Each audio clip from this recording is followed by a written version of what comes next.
भाई जो गुरु बचन पे डट गए कट गए फंद। आज के वीडियो में सच्चे बाखबर सच्चे परवरदिगार अल्लाह कबीर सतगुरु रामपाल जी परमेश्वर हमें ये जानकारी उपलब्ध करवाएंगे कि मुसलमान धर्म में जिस प्रकार से मुसलमान धर्म के मुल्ला मौलवियों के द्वारा उलेमाओं के द्वारा अपने धर्म की पुस्तकों को अच्छे से ना समझ पाने के चलते मुस्लिम समाज में जो एक गलत धारणा पैदा कर डाली है कि अल्लाह कभी पृथ्वी पर प्रकट नहीं होता, अल्लाह कभी सशरीर नहीं आता, और इससे बढ़कर कि कभी दोबारा से जन्म नहीं होता, पुनर्जन्म नहीं होता, बस हमें केवल एक बार ही जन्म मिला है, इसके बाद दोबारा से हमें जन्म नहीं मिलेगा। बाबा आदम से लेकर वर्तमान के जितने भी मुस्लिम भाई बहन हैं, और जब तक वो कयामत का दिन नहीं आएगा जो खरबों वर्षों के बाद आएगा, तब तक सभी मुसलमानों को इसी प्रकार से मरने के बाद में स्त्री हो, पुरुष हो, बच्चा हो, बूढ़ा हो, उनको कब्रों में दबा दिया जाएगा। और जब वो कयामत का दिन आएगा उसके बाद अल्लाह के द्वारा सभी मुसलमानों को कब्रों से बाहर निकाला जाएगा, और बाहर निकाल के फिर जिसने शुभ कर्म किए हैं, अच्छे कर्म किए हैं, उनको जन्नत में बैठा दिया जाएगा सदा के लिए, और जिन्होंने बुरे कर्म किए हैं, अल्लाह के आदेशों की अवहेलना की है, उनको जहन्नुम में यानी नरक में बैठा दिया जाएगा सदा के लिए। और उसके बाद ये पृथ्वी, चांद, तारे, सितारे, पूरी सृष्टि नष्ट हो जाएगी। यदि कुछ बचेगा तो केवल जन्नत और जहन्नुम, और जहां खुदा रहता है सातवें आसमान पर, बस केवल यही बचेगा, बाकी सब नष्ट हो जाएगा।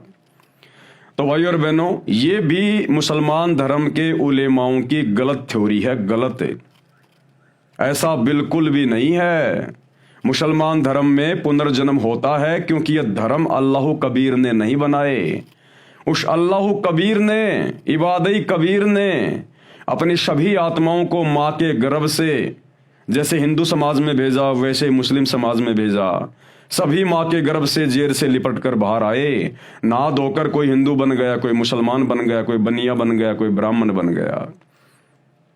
अल्लाह के लिए सभी एक समान हैं। उसने ना कोई धर्म बनाया, ना कोई जाति बनाई, और अल्लाह का जो मैनुअल है, जो संविधान है, वो सभी इंसानों के ऊपर एक समान है। तो जिस प्रकार वेदों के अनुसार और गीता के अनुसार, गीता अध्याय 2 श्लोक नंबर 22 में साफ साफ लिखा हुआ है, ये उसी शैतान, उसी काल का दिया हुआ ज्ञान है जो मुस्लिम धर्म में तौरात, जबूर, इंजल और कुरान शरीफ का ज्ञान दिया गया। ये एक ही डुप्लीकेट अल्लाह है 21 ब्रह्मांड का। इसी ने हिंदुओं को वेदों का ज्ञान दिया, गीता का ज्ञान दिया, और इसी ने मुसलमानों को उनकी 4 आसमानी पुस्तकों का ज्ञान दिया। हजरत मूसा के ऊपर इसी शैतान ने तौरात नामक पुस्तक उतारी, हजरत दाऊद के ऊपर इसी शैतान ने जबूर नामक पुस्तक उतारी, हजरत ईसा पर इसी शैतान ने इंजिल नामक पुस्तक उतारी, और हजरत मोहम्मद जी पर इसी शैतान ने, इसी डुप्लीकेट अल्लाह ने कुरान शरीफ यानी कुरान मजीद नाजिल की। तो गीता अध्याय 2 श्लोक नंबर 22 में साफ साफ ये ब्रह्म, ये काल, ये शैतान कह रहा है कि जिस प्रकार व्यक्ति जब उसके वस्त्र गंदे हो जाते हैं उनको उतार के दूसरे वस्त्र पहन लेता है, इसी प्रकार ये आत्मा एक शरीर को छोड़कर दूसरे शरीर को धारण कर लेती है कर्मा अनुसार। तो भाई और बहनों, जब हिंदुओं की गीता का और वेद का और मुसलमानों की 4 पुस्तकों का ज्ञान जब एक ही उस डुप्लीकेट अल्लाह ने, शैतान ने, काल ने दिया है, तो भाई और बहनों, ज्ञान भिन्न भिन्न नहीं हो सकता, धारणाएं दोनों धर्मों की भिन्न भिन्न नहीं हो सकती। यदि फिर भी मुसलमान धर्म के उलेमा, विद्वान, मुल्ला, मौलवी ये मानते हैं कि हमारी 4 आसमानी पुस्तकों का ज्ञान पुनर्जन्म के विषय में हिंदुओं के 4 वेद और गीता जी के ज्ञान से मेल नहीं खाता है, तो ये मुसलमान धर्म के उलेमाओं की, मुल्ला मौलवियों की केवल अपनी छोटी सोच है, अपनी अज्ञानता है, गलत धारणा है। ज्ञान दोनों ग्रंथों में, दोनों धर्मों के सदग्रंथों में बिल्कुल सेम है। तो भाई और बहनों, आज अल्लाह कबीर जो धरती पर मानव सदृश्य रूप में प्रकट हैं, संत रूप में प्रकट हैं, बाखबर हैं, तत्वदर्शी संत हैं सतगुरु रामपाल जी, आज आप मुसलमान धर्म की पुस्तकों से प्रमाणित करेंगे, आप लोगों को दिखाया जाएगा कि आप मुस्लिम भाई बहनों की पुस्तकों में एक जगह नहीं, दो जगह नहीं, सैकड़ों जगह ये लिखा हुआ है कि मुसलमान धर्म में भी पुनर्जन्म होता है, जन्म और मृत्यु होती है, जब तक आत्मा सच्चे सतगुरु बाखबर की शरण में आकर मोक्ष प्राप्त नहीं कर लेती है। तो आज क्या कुछ पुनर्जन्म के विषय में मुसलमान धर्म की पुस्तकों में लिखा हुआ पूज्य गुरुदेव भगवान ने दिखाया है। तो चलिए आगे बढ़ते हैं भाई और बहनों। पवित्र आसमानी पुस्तक मुसलमान नहीं समझे ज्ञान कुरान, लेखक स्वयं अल्लाह अकबर हैं सतगुरु रामपाल जी। और आज हम शुरू करते हैं जन्म तथा मृत्यु पर विवेचन, यानी मुसलमान धर्म के उलेमा मुल्ला मौलवी जन्म तथा मृत्यु को लेकर क्या सोच है उनकी। इस्लाम धर्म के प्रचारकों द्वारा बताया गया विधान गलत है।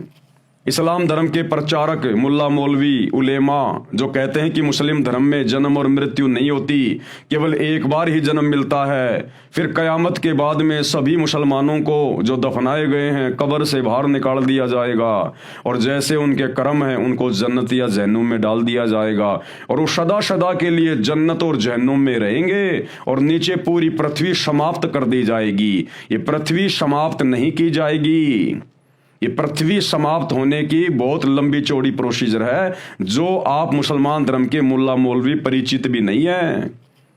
ये प्रलय क्या होती है मुसलमान धर्म में, जिसको कयामत का दिन कहा जाता है, वो तो केवल एक प्रलय है, प्रलय। उस प्रलय के बाद तो महाप्रलय होती है, दिव्य महाप्रलय होती है। तो ये जानकारी भी अगले वीडियो में सतगुरु रामपाल जी परमेश्वर जी के द्वारा इस पुस्तक में जो लिखा हुआ है उस आधार से उपलब्ध करवाई जाएगी। तो मुसलमान धर्म के प्रचारकों की जो गलत धारणा है जन्म और मृत्यु के विषय में कि मुस्लिम धर्म में बारंबार जन्म और मृत्यु नहीं होता है, तो गुरुदेव कह रहे हैं कि ये बिल्कुल गलत विचारधारा है। मैंने यानी सतगुरु रामपाल जी ने इस्लाम के प्रसिद्ध प्रचारकों तथा अन्य मौलवी साहिबानों के विचार भी पढ़े। उन्होंने बताया कि इस्लाम नहीं मानता कि जन्म मृत्यु यानी फिर जन्म फिर मृत्यु फिर जन्म फिर मृत्यु जैसे हिंदू धर्म मानता है, जो उनकी प्रसिद्ध पुस्तक श्रीमद् भगवत गीता के अध्याय 2 श्लोक नंबर 22 में लिखा है कि जैसे व्यक्ति पुराने वस्त्र त्याग कर नए वस्त्र पहन लेता है, ऐसे ही जीव आत्मा वर्तमान शरीर को त्याग कर यानी मृत्यु को प्राप्त होकर नया शरीर यानी नया जन्म प्राप्त करती रहती है। तथा गीता अध्याय 4 श्लोक 5 में कहा है कि हे अर्जुन, तेरे और मेरे बहुत जन्म हो चुके हैं, तू नहीं जानता मैं जानता हूं। गीता अध्याय 4 श्लोक 5 में 9 में और अध्याय 10 श्लोक 2 में गीता का ज्ञान देने वाला श्री कृष्ण जी में प्रवेश करके ये शैतान, ये काल, मुसलमान धर्म के भाई बहन जिसे अपना अल्लाह समझ रहे हैं, खुदा समझ रहे हैं, ये शैतान गीता जी में साफ साफ कह रहा है कि भैया मेरे और तेरे बहुत जन्म हो चुके हैं अर्जुन, तू नहीं जानता मैं जानता हूं। मेरे जन्म और मेरे कर्म ये अलौकिक हैं, दिव्य है। ये मेरे से उत्पन्न ऋषि मुनि साधु संत महात्मा ब्रह्मा विष्णु महेश ये नहीं जान सकते। तो भैया जब वो शैतान स्वयं कह रहा है कि मेरा भी जन्म और मृत्यु होता है, तो भला फिर इसी शैतान के द्वारा उत्पन्न किए गए हिंदू मुस्लिम सिख ईसाई जितने भी मनुष्य शरीरधारी स्त्री पुरुष हैं, भला फिर उनका जन्म मृत्यु क्यों नहीं होगा? जब शैतान यानी काल ही अमर नहीं है, तो काल के लोक के अंतर्गत हम जितनी भी आत्माएं हैं जो अनेक धर्मों में बटे हुए, भला हम कैसे अमर हो सकते हैं? गीता अध्याय 2 श्लोक 12 में गीता बोलने वाले ने यानी शैतान ने कहा है कि हे अर्जुन, तू मैं तथा ये सब योद्धा पहले भी जन्मे थे, आगे भी जन्मेंगे। तू ये मत समझ कि केवल वर्तमान में ही जन्मे हैं। मुस्लिम उलेमा विद्वान जोर देकर कहते हैं कि जो हिंदू शास्त्रों में लिखा है और हिंदू मानते हैं, जो ऊपर बता दिया गया है, इस्लाम धर्म के ग्रंथों में कहीं नहीं लिखा है बार बार जन्म बार बार मृत्यु का होना, हम नहीं मानते। मुस्लिम विद्वान बताते हैं कि इस्लाम का ये नियम है कि बाबा आदम जी हम सब के प्रथम पुरुष हैं, प्रथम नबी हैं। बाबा आदम जी से लेकर हजरत मोहम्मद जी तक जितने भी नबी हुए हैं तथा उन सब के संतान यानी बाबा आदम जी सब यहूदी, ईसाई तथा मुसलमानों के परम पिता हैं तथा वर्तमान तक जितने स्त्री, पुरुष, बालक, जवान, बूढ़े मर चुके हैं सबको सम्मान के साथ कब्रों में सुरक्षित रखा गया है। उन सब का जीव आत्मा उनके शव में कब्र में तब तक रहेंगे जब तक कयामत यानी प्रलय नहीं आती। यानी कयामत के समय केवल जन्नत तथा दोजख यानी नरक तथा अल्लाह का तख्त 7वें आसमान वाला बचेगा। शेष पृथ्वी, चांद, तारे, ग्रह, सूर्य आदि सब नक्षत्र नष्ट हो जाएंगे और वो कयामत खरबों वर्षों के बाद आएगी। उस समय तक जितने भी आदमी, स्त्री, पुरुष, बालक, वृद्ध, जवान मरेंगे वे भी कब्रों में दफनाते जाते रहेंगे। तो मुसलमान धर्म के उलेमा जो विद्वान है वो कहते हैं कि जैसा हिंदू धर्म के ग्रंथों में लिखा हुआ ना, बार बार जन्म, बार बार मृत्यु, बार बार जन्म, बार बार मृत्यु, तो वो कहते हैं हम नहीं मानते और ना हमारी धर्म की पुस्तकों में कहीं लिखा हुआ है। तो भैया आप लोगों के मानने या ना मानने से इस शैतान के द्वारा जो ये जन्म और मृत्यु का चक्कर चलाया हुआ है ये समाप्त नहीं होने वाला। और आप कहते हो कि हमारे धर्म की पुस्तकों में नहीं लिखा हुआ। इतना गीता और वेदों में नहीं लिखा हुआ जन्म और मृत्यु के बारे में जितना मुसलमान धर्म की पुस्तकों में लिखा हुआ है। लेकिन भाई और बहनों, परमात्मा कहते हैं गुरु बिन वेद पढ़े जो प्राणी और समझे न सार रहे अज्ञानी। जब तक इंसान सच्चे सतगुरु, बाखबर, तत्वदर्शी संत की शरण में आकर अपने धर्म के धर्मशास्त्रों को नहीं पढ़ता है तब तक उसे कुछ भी समझ में नहीं आएगा, कुछ भी। चाहे वो कितना ही बड़ा उलेमा है, कितनी भाषाओं का जानकार है, वो 2 कोटि का जीव है, 2 कोटि का जीव। वो अल्लाह कबीर स्वयं ही बाखबर बनके, सच्चा संत बनके, दरवेश बनके, साधु बनके और इन धर्म ग्रंथों की जानकारी करवाता है। तो भाई मुसलमान धर्म के उलेमाओं, आज तुम्हारी ही धर्म की पुस्तकों से सतगुरु रामपाल जी परमेश्वर अनेकों जगहों पर यह लिखा हुआ दिखाएंगे साफ साफ कि मुसलमान धर्म में भी हिंदू धर्म की तरह ही जन्म और मृत्यु का प्रावधान है। और उसके बाद मुसलमान कह रहे हैं कि हमारे धर्म में तो हमारे जो प्रथम नबी थे बाबा आदम, उनसे लेकर जितने भी नबी हुए हैं और वर्तमान में जितने भी मुसलमान भाई बहन हैं, बूढ़े, बच्चे, जवान, स्त्री, पुरुष, और जब तक वो कयामत का दिन नहीं आएगा जो खरबों साल के बाद आने वाली है, तब तक सभी मुसलमानों को इसी प्रकार से कब्रों में दबाया जाएगा और कब्र में उनके शव के साथ उनकी जीव आत्मा भी अंदर ही रहेगी। और जब वो कयामत का दिन आएगा तब इनको अल्लाह के द्वारा कब्रों से बाहर निकाला जाएगा और जिसने अच्छे कर्म किए हैं उसको जन्नत यानी स्वर्ग में बैठाया जाएगा और जिसने बुरे कर्म किए हैं उनको नरक में ठोका जाएगा। और उसके बाद नीचे की पूरी पृथ्वी, चांद, तारे, सितारे, ये पूरी सृष्टि समाप्त हो जाएगी। तो ये भी तुम्हारी छोटी सोच है भाई। तुम्हारे धर्म की धर्म पुस्तकों में स्पष्ट रूप से ये लिखा हुआ है कि पृथ्वी नष्ट नहीं की जाएगी, कयामत के बाद में पृथ्वी नष्ट नहीं होगी। जब वो कयामत का दिन आएगा जिसको प्रलय कहते हैं, जो तुम्हारे डुप्लीकेट अल्लाह, डुप्लीकेट खुदा जिसको शैतान कहते हैं, हिंदू धर्म में जिसको काल कहते हैं, और इसका जो सबसे बड़ा बेटा है ब्रह्मा, इसके 3 बेटे हैं ब्रह्मा, विष्णु, महेश। तो शैतान का, इस काल का जो सबसे बड़ा बेटा है ब्रह्मा, जब ब्रह्मा जी का एक दिन समाप्त होता है, रात्रि लगती है, तब वो कयामत आती है, यानी वो प्रलय होती है। मुसलमान धर्म में प्रलय को कयामत कहते हैं। तो भैया जब वो कयामत आती है उस समय केवल इस पृथ्वी के सभी स्त्री पुरुषों को नष्ट किया जाता है। यहाँ की जो संरचना है, ये पहाड़ वगैरह, नदियां वगैरह, पेड़ पौधे वगैरह, ये सारी कंस्ट्रक्शन को समाप्त किया जाएगा। इस पृथ्वी को नष्ट नहीं किया जाएगा। ना पृथ्वी नष्ट होगी, ना सूर्य, चांद, तारे नष्ट होंगे। तो आप ही के धर्म की पुस्तकों से सतगुरु रामपाल जी आगे स्पष्ट करने जा रहे हैं। तो भाई जो आम मुस्लिम समाज है, जो बेचारा आंखें बंद करके बैठा हुआ है और अपने मुल्ला मौलवियों की, उलेमाओं की हर एक बात पर आंख बंद करके विश्वास कर रहा है, उन भाई बहनों को अब अपनी आंखें खोल लेनी चाहिए। भाई और बहनों, हम 21 ब्रह्मांड में रह रहे हैं। ये शैतान का लोक है जिसे तुम अपना अल्लाह कहते हो। और इसका यहाँ विधान है, इसको प्रतिदिन 1 लाख स्त्री पुरुष खाने का इसको आदेश मिला हुआ है, इसको शराप है अल्लाह कबीर के द्वारा, उस सुप्रीम कोर्ट के द्वारा। इसलिए भैया ये यहाँ जन्म भी देगा और मारेगा भी, और बार बार जन्म देगा, बार बार मारेगा।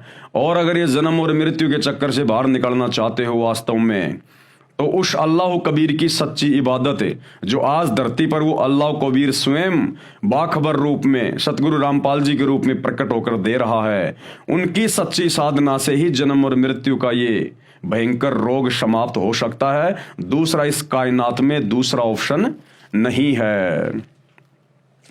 कयामत के समय सबको कब्रों से निकालकर जिलाया यानी जीवित किया जाएगा। अल्लाह उनको जीवित करके उनके कर्मों अनुसार जन्नत तथा जहन्नुम में रखेगा। जिन्होंने अल्लाह के हुक्म के मुताबिक धार्मिक कर्म किए हैं उन सबको जन्नत यानी स्वर्ग में रखा जाएगा, तथा जिन्होंने अल्लाह का हुक्म नहीं माना और मनमर्जी का जीवन जिया उन सबको दोजख यानी नरक की आग में डाला जाएगा। तो भैया इस हिसाब से तो वर्तमान में विश्व का जो मुस्लिम समाज है तो 99% मुस्लिम समाज पूरा का पूरा जहन्नुम में जाएगा, नरक में जाएगा मरने के बाद, क्योंकि आप सब लोग अल्लाह कबीर के, अल्लाह अकबर के आदेशों की अवहेलना कर रहे हैं। क्योंकि अल्लाह अकबर ने, अल्लाह कबीर ने कभी किसी को आदेश नहीं दिया कि तुम एक दूसरे जीव को काट के खाओ, मार के खाओ, बकरे खाओ, मुर्गे खाओ, तुम गायें काट के खाओ।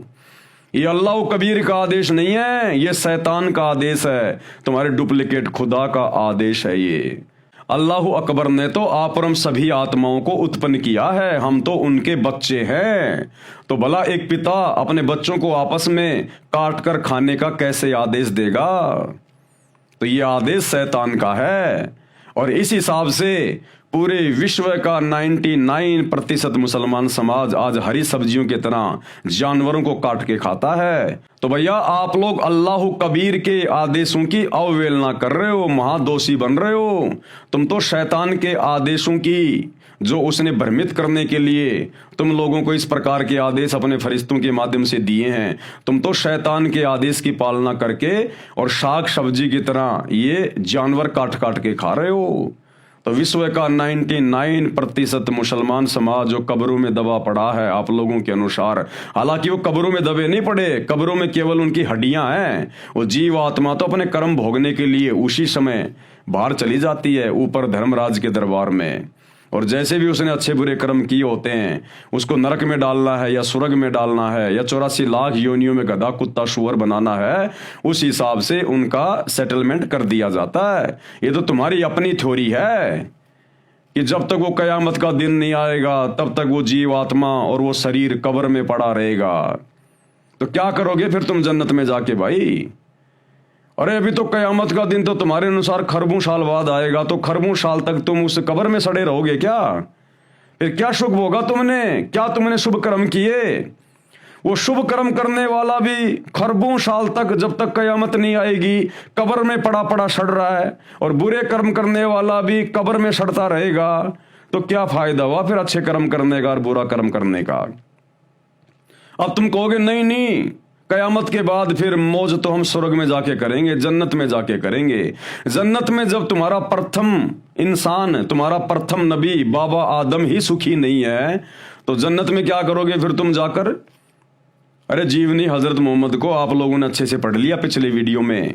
जब वो जिब्राइल नाम का फरिश्ता एक बुराक नाम के खच्चर जैसे जानवर पर हजरत मोहम्मद जी को बैठाकर ऊपर लेकर गया, तो वहां उसने तुम्हारे नबी हजरत आदम को देखा, बाकी नबियों की जमात को भी देखा, और देखा कि हजरत आदम बाईं तरफ जब देखता है तो रोता है, दुखी होता है, क्योंकि बाईं तरफ जहन्नुम में उसकी बुरी संतान दुख उठा रही थी, और जब दाईं तरफ अपनी नेक संतान को जन्नत में देखता तो खुश हो रहा था।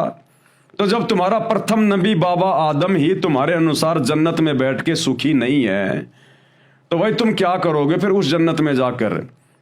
तुम्हारे तो दोनों हाथों में लड्डू नहीं है, इधर तुम कब्रों में पड़े पड़े सड़ोगे जब तक कयामत का दिन नहीं आएगा, और जब जन्नत में जाओगे तो वहां जब तुम्हारा नबी ही सुखी नहीं है, वो भी रो रहा है, दुखी है, तो भला क्या करोगे फिर उस जन्नत में जाकर? फिर तुम कौन से सुखी हो जाओगे? तो भाई ये तुम्हारी अपनी मनमानी थ्योरी है। तुम्हारे धर्मशास्त्र ये नहीं कह रहे। तुम्हारे धर्मशास्त्र वास्तव में क्या कह रहे हैं ये बाखबर सतगुरु रामपाल जी ने आके बताया, और इस पुस्तक में आयतें लिखी हुई हैं, जाके देख लेना, पढ़ लेना। जिन्होंने अल्लाह के हुक्म के मुताबिक धार्मिक कर्म किए उन सबको जन्नत में रखा जाएगा, तथा जिन्होंने अल्लाह का हुक्म नहीं माना और मनमर्जी का जीवन जिया उन सबको दोजख यानी नरक की आग में डाला जाएगा। इस्लाम के विद्वानों ने यह उपरोक्त सिद्धांत इस्लाम धर्म का बताया है। इसका समर्थन सब मौलवी साहिबान भी कर रहे हैं। पूरा मुसलमान समाज इस सिद्धांत को अटल मान रहा है, परंतु सच्चाई इसके विपरीत है। क्या कह रहे हैं अल्लाह कबीर सतगुरु रामपाल जी? लेकिन भाई सच्चाई बिल्कुल इसके विपरीत है, इसके उलट है। भाई जो गुरु बचन पे डट गे, कट गे फंद 84 के, कट गे फंद 84 के, कट गे फंद 84 के।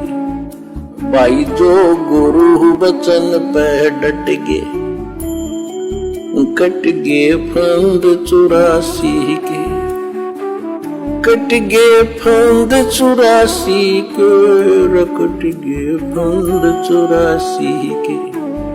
भाई जो गुरु बचन पे डट गे,